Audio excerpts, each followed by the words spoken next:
Thank you. And as some of you are realizing, like, I guess he does kind of look like Seth Rogen, doesn't he? So, if you've taken any one of my classes, I teach US history and human geography. And when it came time to transitions, you guys probably already know what I'm going to say. Throughout the year, eventually we talk about the Great Depression in US history and the Great Recession in human geography. And this is kind of what happened and forced me to transition. And well, I'll just kind of tell you a story.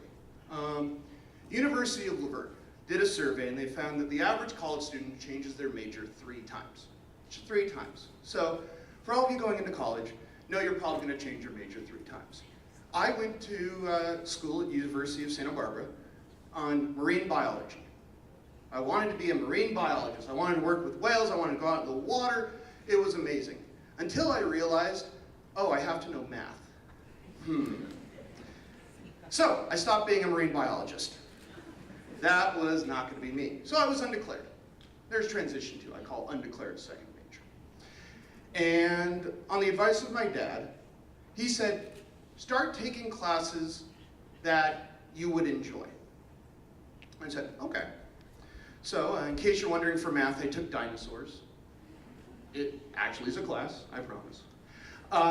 And I started taking a class called Law and Society, the study of the law.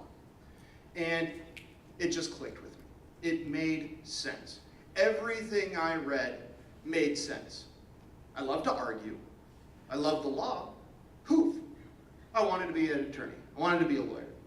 So I graduated with a pre-law degree, and I went to go to work at Paul Hastings, a law firm, international law firm, but based out of Costa Mesa.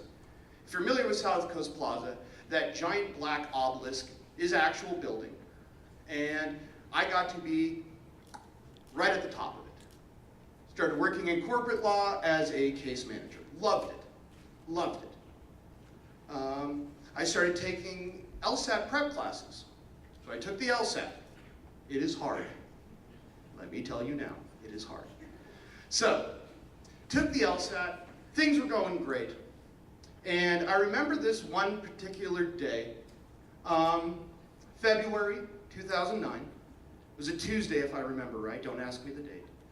And it was a gorgeous day, and I decided to ride my bike to work. It was about a 15-minute bike ride. It was a gorgeous day, absolutely perfect. So, get to work.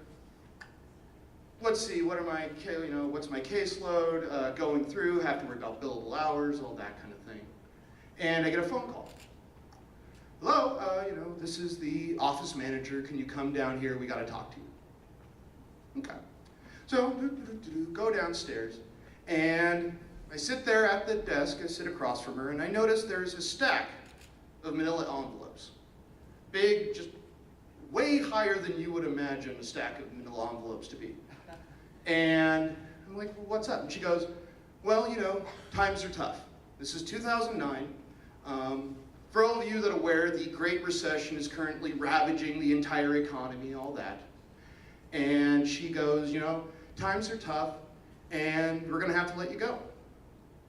And I was lucky, because what I didn't realize at the time is they laid off about 70% of their workforce. And including a lady that actually was in the middle of her vacation when they laid her off. She was going to come back to work with no job whatsoever. So at least I got to tell I was fired, face to face. Went back to my office, closed my door. I had an office, name tag, all that kind of thing. Went back to my office, closed the door, and I started bawling. Just tears. Just, that really ugly chest heaving cry. Yeah, that was me. And it is as if the rug was pulled out from under you. Because there are things in life that just make sense. Well, law made sense to me. I was going to be an attorney, and now that was taken away from me. So, to add insult to injury, I had to clean out my office that day.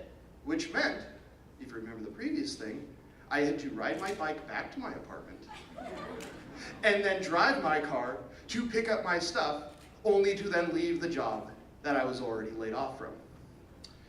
And so, went to go work as a legal temp. Because I got to be an attorney. I knew I had to be an attorney. I went to college for it. I had to be an attorney. Had to. And every day I would go to different law firms, and every day I would see more and more and more of them closing. Until eventually, I stopped getting calls for work. Because all the law firms were closing down, shutting down, they didn't want any more. And there was no job prospects. Now, my parents at the time said, you know what, we're going to help you out. We're going to make sure that you don't have to move home. I think selfishly they didn't want me to move back home. But they said, you know, we're going to help for rent, but everything else is on your own. So, I had exhausted my funds paying for rent. I had a girlfriend of 7 months at the time. Don't worry, at the end of the story she goes on to be my wife. I know. She's super cute too. But I had to figure out what to do. So I started collecting bottles and cans for pocket change. And yes, that meant crawling into dumpsters. I went from the top 17th floor, you could see the entire Orange County, to crawling inside of a dumpster. And let me tell you, it stinks, both literally and figuratively. It's humiliating, but you gotta do what you gotta do. And so, that was my first major. Major number 2. Realizing that I had to get some sort of money going, I decided to work for an insurance firm. I had been warned that it was not the best job, but it was a job. And I hated it. Hated every minute of it. I'll tell you this, one of the critiques I got from my manager was that I cared too much. Cared too much. That is a critique that you get. So eventually I hated my job so much, this is what I would do before every morning of that job. I would get there to work about 5 minutes before my shift, and I would hold my breath. And you go, well, why in the world would you hold your breath? Because it made the time slow down. Is that every second I was holding my breath, I was not working at a job that I hated. And it, let's just say, was not the highest point in my life. And hated it, worked for about 1.5 years, feeling low, because again, I was supposed to be an attorney. I went to school, it was owed to me that I got to be an attorney. And it was in a low point, and my girlfriend at the time, now wife, was going to school for her teaching credential. And just casually one day, I pick up one of her teaching books and I start flipping through it. And a feeling came back to me. A feeling came back to me that I hadn't felt in 1.5 years was the aha moment. You guys know that one. That you have no idea, all of a sudden you're like, oh, that's what I mean by that. And stuff started making sense again. Stuff started going, oh, this is good. So, I went to school to become a teacher.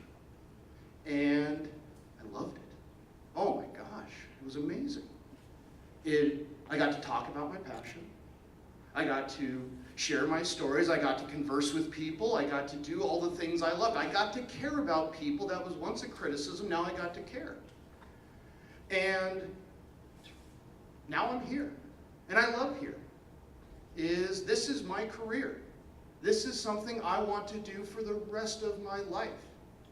But I wouldn't have been able to do it if I hadn't gone through that transition. So, we are now at major number 3. And I will tell you this, when you go to college and you finally figure out your major, there is a bit of clarity about it. It's like, haha, I'm there, I'm set, I'm good. Now that I have my career, now that I know I am a teacher, it's the same feeling of when you declare your major. You're in it, you're good, you're set. But know this, the average college student changes their major 3 times. You will go through transition in life, both good and bad, but never expect transitions to end. The key thing is what you choose to do with them. I am still transitioning. We'll see how it goes, but I like where change is right now.